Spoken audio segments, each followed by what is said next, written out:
Voilà, frères et sœurs, amis, soyez les bienvenus. Chers auditeurs également, soyez bienvenus pour ce temps de partage autour de la parole de Dieu. Voilà, vous avez compris que j'ai un petit souci de voix, mais vous m'entendez bien, ça sera l'essentiel. Vous avez remarqué que nous sommes en automne, n'est-ce pas? En automne, c'est la fin de l'été, ouais. Donc la fleur se fane, l'herbe sèche. Et c'est vrai que bientôt, toutes ces herbes-là aussi vont disparaître. Une question, et nous-mêmes, qu'allons-nous devenir? C'est la réflexion que certaines personnes autour de Jésus lui faisaient. Quand viendra donc ton royaume? Donc quand ce sera la fin de toutes ces choses que nous voyons? Et Jésus va leur répondre justement, il va leur parler de la nécessité d'être prêt. Je vous invite à vous lever.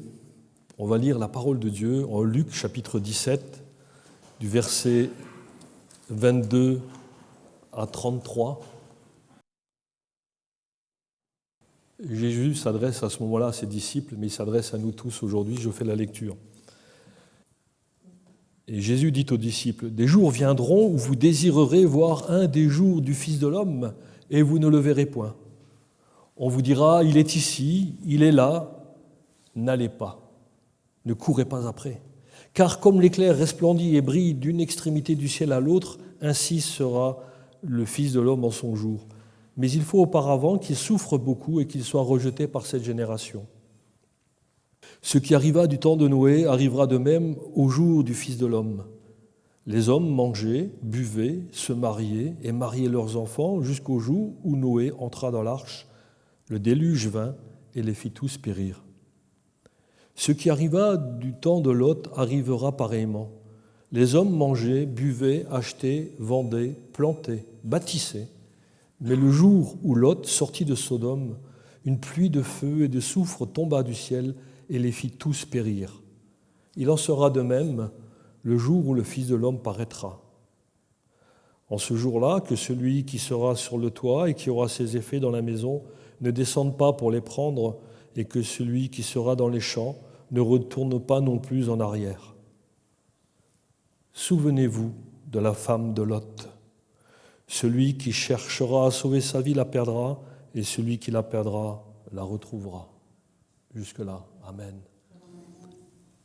Ma prédication portera sur ce titre, « Souvenez-vous de la femme de Lot ». Je vais prier, Seigneur, on te rend grâce, parce que tu nous permets d'entendre ta parole, tu nous permets d'entendre ce que tu disais déjà aux disciples en ce temps.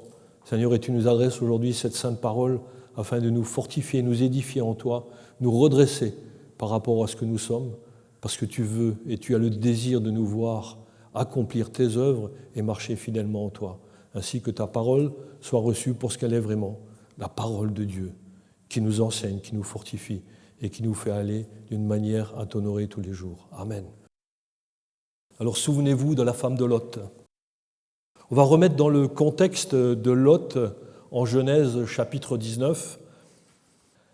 Cette dame-là, elle vivait en ce temps-là dans la ville de Sodome et Gomorrhe avec son mari qui est Lot et ses filles. Mais elle vivait au milieu d'une génération perverse, remplie d'orgueil, d'abondante. Il y avait vraiment de l'abondance en ce temps-là. Ça nous rappelle un peu aujourd'hui, n'est-ce pas?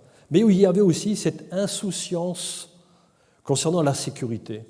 Ça semblait comme ça être normal. On est insouciant, tout va bien. Mais l'iniquité dans cette ville avait atteint un point de non-retour. Aussi, Dieu allait démontrer sa justice en la détruisant par le feu et le soufre. Et cependant, au milieu de cette ville, il y avait le neveu d'Abraham et sa famille.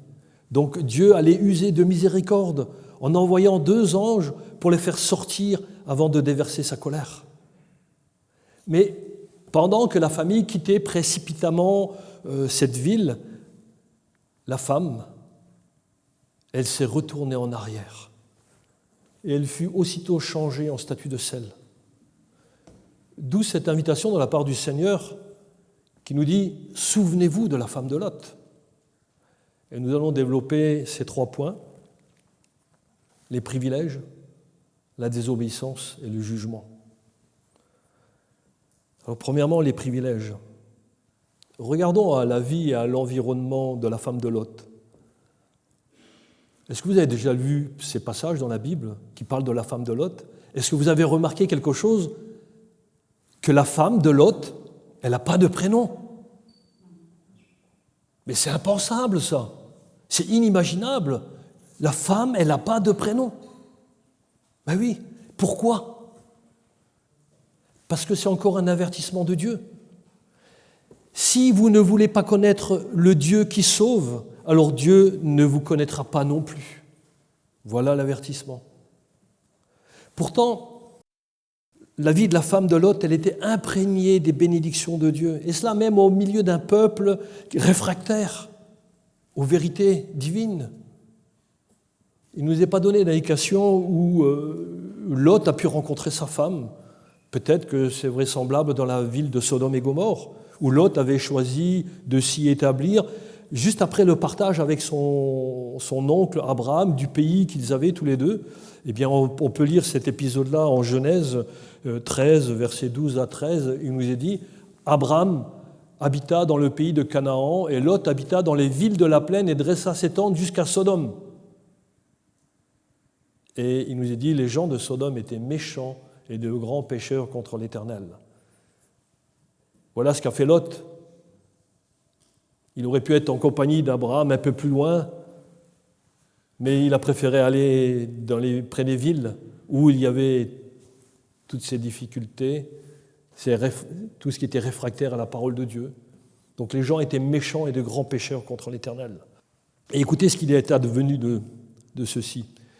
C'est 2 Pierre 2, 6, 10 qui nous dit « Dieu a condamné à la destruction et réduit en cendres les villes de Sodome et Gomorrhe, les donnant comme exemple aux impies à venir. » Vous savez que les impies à venir, c'était nous qui ne connaissions pas Dieu avant, les impies à venir. Et s'il a délivré Lot le juste, profondément attristé de la conduite de ces hommes sans frein dans leur dérèglement, car ce juste qui habitait au milieu d'eux tourmentait journellement son âme juste à cause de ce qu'il voyait et entendait de leurs œuvres criminelles. Mes amis, est-ce que vous le faites, vous? Est-ce que vous tourmentez votre âme jour et nuit pour dire « Seigneur, je vis au milieu d'un peuple qui ne t'obéit pas, un peuple qui est réfractaire à ta loi, un peuple qui est réfractaire à ton amour, et je n'en peux plus. Mais viens, Seigneur, fais quelque chose. » Et le Seigneur, il dit « Le Seigneur sait délivrer de l'épreuve les hommes pieux. » Les femmes, vous êtes dedans, hein? Les femmes pieuses aussi. Et réserver les injustes pour être punis au jour du jugement. Surtout ceux qui courent après la chair dans un désir d'impureté et qui méprisent l'autorité. Voilà la situation. Mais remarquez une chose, que dans un environnement malsain, la femme de Lot, elle avait le privilège d'appartenir à une famille bénie de Dieu. Waouh, merci Seigneur pour les familles bénies. Hein? On va voir ce que c'est. Donc les privilèges, on va les voir. Elle était la femme de Lot. Lot était le neveu d'Abraham, qui est le père de la foi. Ensuite, Lot siégeait aux portes de la ville. C'était le privilège, justement, d'entendre Lot, jugeant entre le bien et le mal au milieu d'une génération perverse, mensongère et corrompue. Voilà les privilèges de la femme de Lot. Et comme si ce n'est pas encore suffisant, elle avait encore le privilège d'avoir été sauvée physiquement. En effet, en Genèse chapitre 14, lorsque Abraham a appris que Lot et sa famille furent emmenés prisonniers par les rois victorieux sur la ville de Sodome, eh bien, Abraham, lui, n'a écouté que son courage et la force que Dieu lui donnait pour aller combattre ces mêmes rois, et il a remporté la victoire, et il a ramené les prisonniers et tout le butin avec eux. Ainsi, Lot et sa femme furent libérés en étant sains et saufs avec tous leurs biens. Puis, cette femme, elle a encore eu le privilège de voir Abraham, le vainqueur, rien accepter de la part du roi de Sodome. Oui, ce qui démontre qu'Abraham, il avait une confiance absolue en Dieu. Voyez-vous les privilèges de cette femme? Et voyez ces choses-là. Et enfin, elle a aussi eu le privilège de voir Abraham donner la dîme de tout ce qu'il avait à Melchisédek. Vous savez qui c'est, Melchisédek? Le roi de Salem, le roi de paix. Donc, Abraham avait reconnu l'autorité spirituelle de cet homme-là, qui est une préfiguration de Christ. Voyez-vous, devant tous ces événements, on peut se poser une question.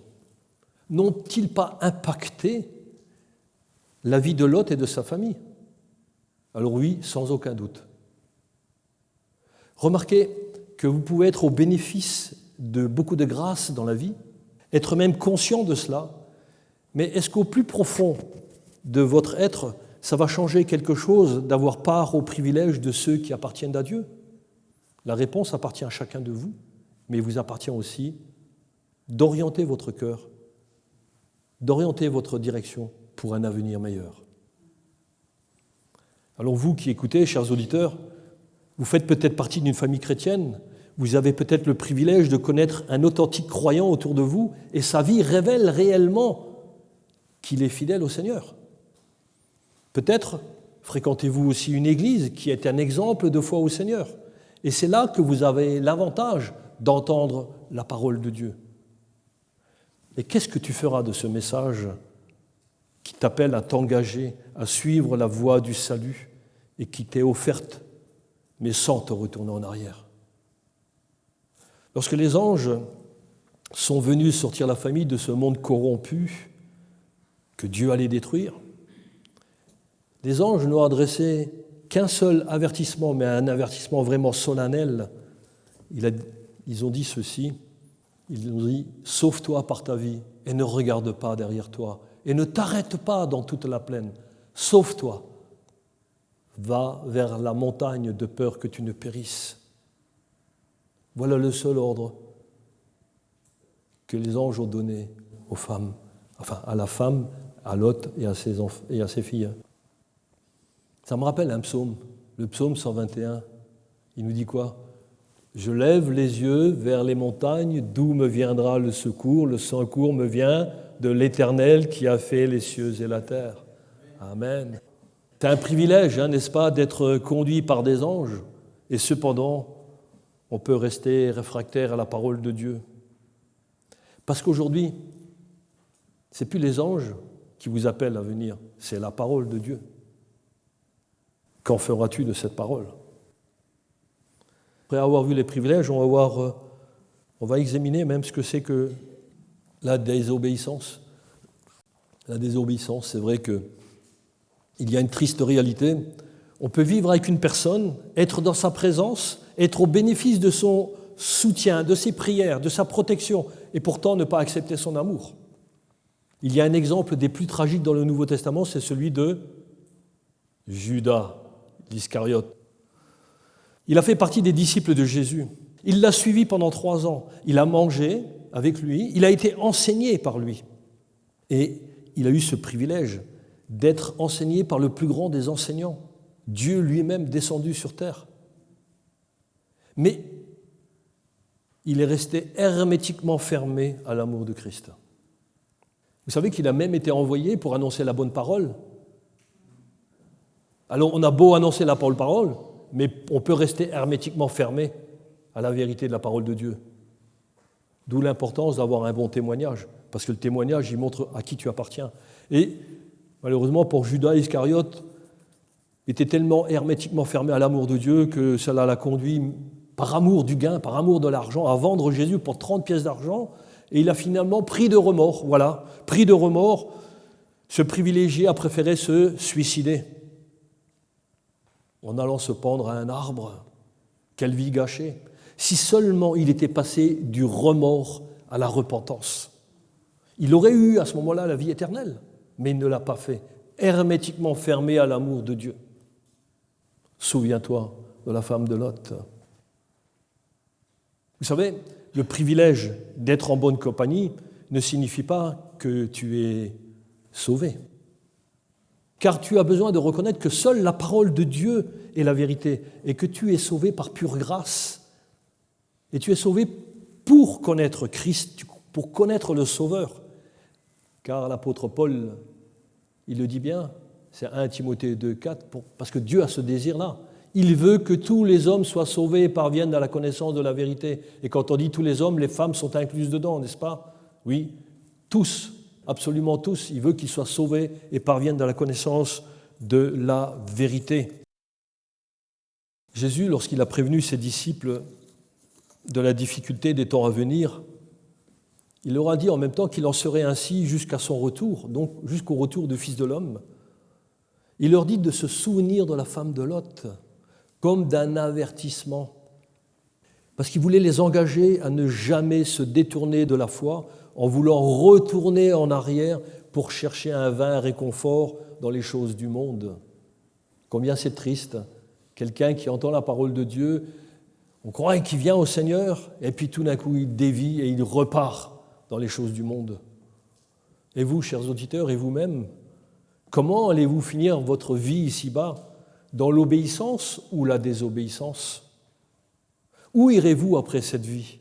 Avec Dieu ou alors sans Dieu dans le lieu de tourment où il y a des pleurs et des grincements de dents, là où se trouve justement la femme de Lot? Elle est devenue un monument de sel, vous savez pourquoi? Pour rester un exemple de destinée tragique de la désobéissance. Oui, le péché de cette femme peut paraître au prime abord presque insignifiant, parce que qu'est-ce que nous a dit Genèse 19, verset 26? La femme de Lot regarda en arrière et devint une statue de sel. Mais comment est-ce possible? Un simple regard comme ça en arrière pour mériter un tel jugement? Vous pourriez me dire, mais c'est insignifiant ça. Mais au préalable, il y a eu un avertissement, c'est Genèse 19, 17, où les anges lui ont dit « Ne regarde pas derrière toi ». Un seul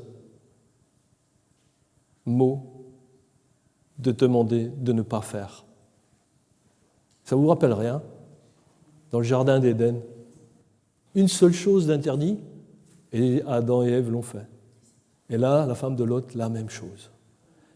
Mais le cœur de l'homme, il est vraiment tortueux. Hein. Seigneur, il faut que tu viennes changer nos cœurs. Hein. C'est vrai. Hein. Mais merci Seigneur, parce qu'il est venu. Hein. Amen, voilà, c'est bon ça. Eh oui, la femme de Lot, elle n'a pas tenu compte de cet avertissement, elle a désobéi. Alors, vous savez, ce n'est pas un simple regard, comme on pourrait le supposer, parce qu'en grec, ça nous renvoie plutôt à une fixation intense de ce qu'il y a là, derrière. Ainsi, son regard a révélé son caractère d'incrédulité. Cette femme a regardé en arrière pour voir ce que devenaient les autres. Elle ne faisait même pas attention à sa propre vie et elle l'a perdue. Dans le monde, les gens font pareil. Ils entendent parler de la grâce et du fait de faire le choix d'obéir à Dieu, mais refusant cela, ils sont toujours en train de demander ce qu'on veut devenir un tel ou un autre, au lieu de reconnaître personnellement son besoin de salut. Et si le Seigneur nous demande aujourd'hui de nous souvenir de cette femme, c'est parce qu'il veut te demander à toi aujourd'hui qui entends ce message, s'il n'y a pas pareillement de la désobéissance dans ton cœur, s'il n'y a pas de l'incrédulité dans ta vie, et le Seigneur veut te faire réfléchir à ce qui adviendra de toi si tu persistes dans cette voie. Ici, dans notre texte, regarder en arrière signifie regretter l'ancienne vie, préférant aimer le péché dans lequel on vivait auparavant. Le caractère de cette femme n'est pas dans l'obéissance. Elle ne veut rien avoir avec ce que Dieu lui demande. Elle veut garder ses attaches avec le monde corrompu. Elle pensait qu'elle pouvait faire les deux, être sauvée, tout en ayant une partie du cœur avec le monde rempli de péchés abominables. Pensons peut-être qu'en fin de compte, mais ils ne sont pas tous aussi mauvais qu'on le dit. Mais un monde qui refuse Dieu ne peut pas plaire à un Dieu de sainteté. Et depuis Adam, nous sommes tous des enfants de colère et nous méritons tous la colère de Dieu, la juste sentence de Dieu juste sur un monde injuste. Voilà. Mais Dieu, voilà ce qui est beau dans la Bible, c'est ça, il y a des « mais » qui nous ramènent toujours « mais Dieu est intervenu ». Il a envoyé Jésus-Christ. Alors quand le Seigneur a fait entendre sa parole, certains ont accepté d'obéir et d'autres ont refusé de se repentir. Mais Dieu use encore de patience aujourd'hui. Alors ne méprisez pas cette parole. Souvenez-vous de la femme de Lot. Dieu a manifesté sa gloire en changeant cette femme en statue de sel. Ça signifie que le temps de la patience de Dieu prendra fin un jour. Ça sera peut-être pour demain, car que sais-tu de quoi demain sera fait pour toi? Cette nuit, tu peux mourir, mais où iras-tu alors? Une chose est certaine, la femme, elle a été changée en statue de sel. Le sel, ça représente l'agent anticorruption des aliments. Quand on veut garder un aliment, on l'enrobe de sel. Mais lorsque la corruption a atteint tout ton être, tu ne peux plus être agréable à Dieu. Ainsi, Dieu a transformé en statue de sel celle qui refusait de se laisser transformer, afin qu'elle soit un avertissement pour tous ceux qui la verraient ou entendraient parler d'elle. Mais à qui ressemble-t-elle cette femme? À qui ressemble la femme de Lot? En faisant un peu sa rétrospective, on aurait pu penser qu'elle était convertie. Elle faisait comme Lot, elle suivait le mouvement, elle paraissait religieuse, bien sous tout rapport. Ou alors elle cachait peut-être sa rébellion contre Dieu par une moralité extérieure, mais elle se plaisait dans la déviance sexuelle. Elle aimait en parler avec des amis et se cachait sous une apparence de bonne qualité. On peut tromper les autres, on peut se tromper soi-même en même temps, mais on ne trompe pas Dieu. Dieu voit au cœur, il ne regarde pas à l'apparence. Il sait où chacun de nous en sommes dans l'obéissance à sa parole. Ainsi, la femme de Lot ressemble à toutes ces personnes qui ont un entourage, qui suit fidèlement le Seigneur. Ils sont au bénéfice des bénédictions, mais refusent l'obéissance à celui-là seul qui mérite qu'on lui obéisse, c'est-à-dire au Seigneur. Et nous a adressé ceci: examinez-vous pour savoir où vous en êtes. Alors faites cette prière et laissez Dieu vous diriger. Le psaume 129, 23 est un exemple. On pourrait dire: sonde-moi, ô Dieu, et connais mon cœur. Éprouve-moi et connais mes pensées. Oui, on a besoin de se mettre devant le Seigneur pour savoir où nous en sommes. Pas des apparences, mais une réalité. Mais pourquoi est-ce qu'on désobéit? On désobéit à cause d'un cœur rebelle. Mais ça trahit aussi le doute. Oui, parce que quand on doute de la capacité de rétribution d'une autorité, alors on doute de son autorité. Je le répète. Quand on doute de la capacité de rétribution d'une autorité, alors on doute de son autorité. On le voit malheureusement en France, il n'y a plus d'autorité et tout le monde doute de l'autorité, donc on ne manifeste aucun égard à l'autorité. Mais qu'en est-il des chrétiens? Doutent-ils de l'autorité du Seigneur Jésus-Christ, le roi puissant en gloire? Il est venu comme un agneau, mais il reviendra comme le lion de Juda. Ne vous méprenez pas, mes amis. On ne trompe pas Dieu. Donc la femme de Lot, malgré les nombreuses bénédictions dont elle a eu le privilège de jouir, elle a continué à douter. Elle doutait que Dieu allait détruire Sodome et Gomorrhe. C'est peut-être aussi pour cela qu'elle a regardé en arrière. Elle pensait: mais non, mais Dieu est trop bon pour détruire cette ville, il ne le fera pas. Dieu est amour, n'est-ce pas? L'humanisme ambiant. Dieu ne fera pas. Aujourd'hui, pareillement, et même des chrétiens de nom disent: Dieu ne détruira jamais la terre. Or, l'Écriture spécifie que cette terre passera, mais pas la parole de Dieu.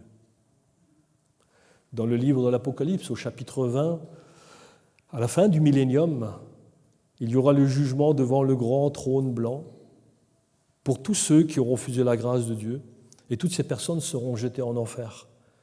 Puis en Apocalypse 21, Dieu fera des nouveaux cieux et une nouvelle terre, parce que Dieu ne peut rien avoir à faire avec le péché.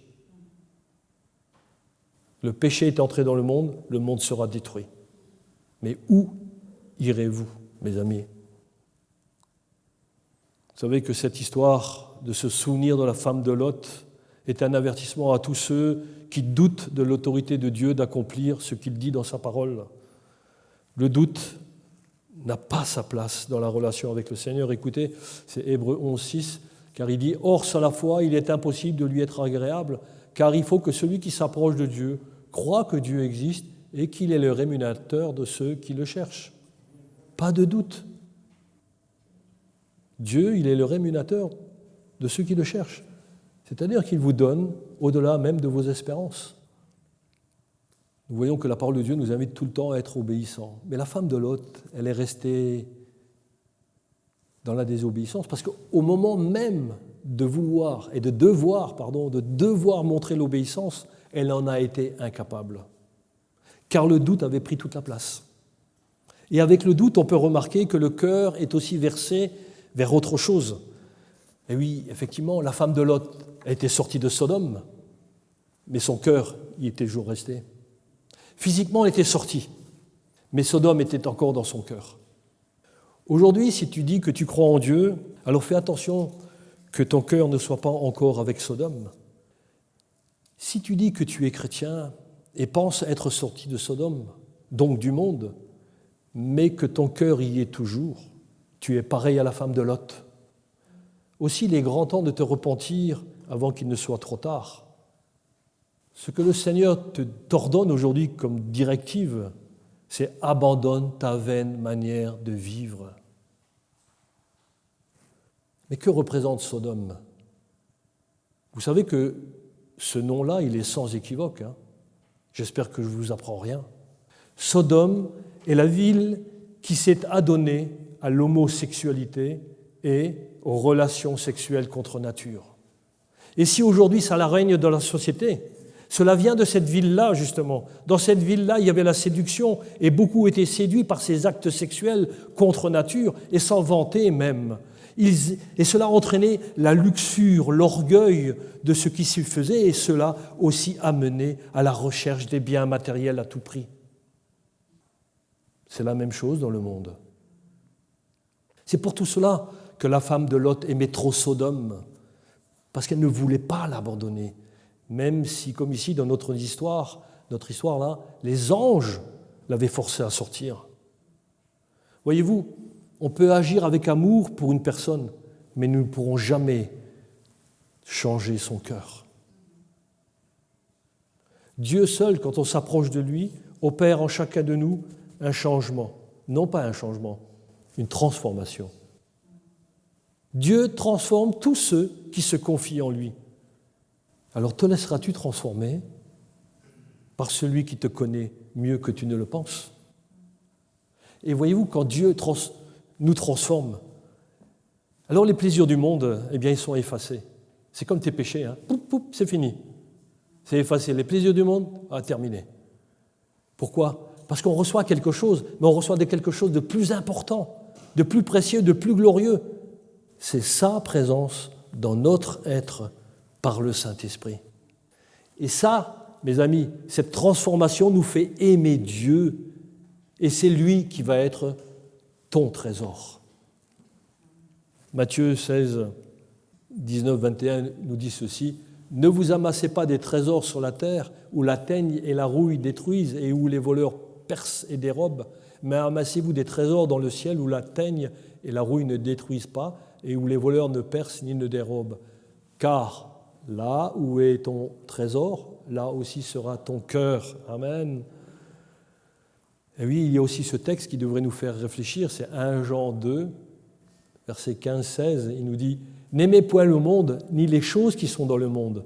Si quelqu'un aime le monde, l'amour du Père n'est point en lui, car tout ce qui est dans le monde, la convoitise de la chair, la convoitise des yeux et l'orgueil de la vie ne vient point du Père, mais vient du monde. » Vous savez, il faut que nous comprenions tous que Dieu ne nous a pas donné comme finalité les biens de cette vie terrestre, mais nous a donné les biens célestes, celles qui durent éternellement. Tout comme Abraham est bien le père de la foi, le chrétien véritable, sait qu'il est un étranger et un voyageur sur cette terre. Pourquoi? Parce qu'il a en vue des biens meilleurs. Nous sommes appelés à désirer ardemment les biens spirituels afin de faire aimer et d'aimer davantage chaque jour notre Seigneur Jésus-Christ, qui nous a tant aimés, qu'il s'est donné lui-même en rançon pour nous, afin que nous n'ayons plus à subir la peine que méritaient nos péchés et notre désobéissance envers Dieu le Père. C'est un grand privilège de le savoir, mais c'est encore plus grand de le connaître. C'est là ton trésor. Alors si après les privilèges, il reste toujours la désobéissance, oui, s'il reste toujours la désobéissance en toi, il te faut t'attendre au jugement. Le jugement, justement. La femme de Lot était endurcie dans son incrédulité. Elle a reçu la désapprobation de Dieu en devenant une statue de sel. Le Seigneur attire notre attention qu'un péché si petit puisse paraître. Oui, effectivement, c'est un tout petit péché. Eh bien, il reste néanmoins un péché contre Dieu. Un péché qui mérite condamnation. Alors quand tu préfères les plaisirs du monde plus que Dieu, sois certain que tu mérites la même destinée que la femme de Lot. Un petit regard en dit long sur la désobéissance. Alors, où en êtes-vous dans l'obéissance à la parole de Dieu à votre égard? Lui obéissez-vous? Où est-ce que vous en êtes sur votre chemin de destinée éternelle? Êtes-vous sorti des choses de ce monde? Toi, tu te dis chrétien, chrétienne, mais est-ce que tu es sorti des choses de ce monde? Ou ton affection est toujours un petit peu pour là? Allez, 99% pour le Seigneur, 1% pour le monde, parce qu'il faut bien vivre dans le monde. C'est faux. Le Seigneur t'a donné tout ce que tu as, c'est pour que tu puisses porter témoignage, mais il ne te demande pas d'abonder dans les choses du monde. Vous savez, ne pas obéir au Seigneur est dangereux. C'est parce qu'après avoir entendu ce message, si tu regardes en arrière vers les choses du monde et si tu y retournes, alors attends-toi aussi à quelque chose de terrible. Tu te mets sous la malédiction et tu subiras la peine de ta désobéissance. Souviens-toi de la femme de Lot. Quelle triste fin pour elle. Veux-tu finir comme cela, sans droit, sans espérance pour l'éternité, en restant un exemple de désobéissance pour les générations futures? Elle n'avait pas la foi de Dieu en elle. Elle avait la foi que dans ses sentiments, dans ce qu'elle ressentait et dans ce qu'elle voyait. Mais si c'est pour les choses du monde, boire, manger, faire des affaires que vous vivez, alors vous aussi vous serez pris au dépourvu à l'heure de votre jugement pour l'incrédulité. La femme de Lot, c'est l'image de tous ceux qui ont vécu le privilège de côtoyer des chrétiens, d'avoir entendu la parole de Dieu et des témoignages de conversion. Ils ont, ce que l'on peut dire, goûté au Saint-Esprit. Ils ont aussi été touchés par un temps, par une prédication. On pourrait dire qu'une telle personne, comme la femme de Lot, elle est arrivée jusqu'au bord du salut. Mais voilà, elle a fait demi-tour, elle s'est retournée. Et il lui arrive justement ce que Jésus avait annoncé en Jean 12, 25. « Celui qui aime sa vie la perdra, et celui qui hait sa vie dans ce monde la conservera pour la vie éternelle. » Oui, le Seigneur, dans son amour pour nous, nous avertit. Souvenez-vous de la femme de Lot. Alors préoccupez-vous de ce que le Seigneur Jésus revient bientôt pour ne pas être pris au dépourvu, mes amis. Croire en Dieu nous fait aimer sa parole. Et ça nous réjouit aussi, parce qu'on est avec des frères et des sœurs et nous ne sommes plus du tout attachés à ce que le monde considère, car nous avons la victoire sur ces choses.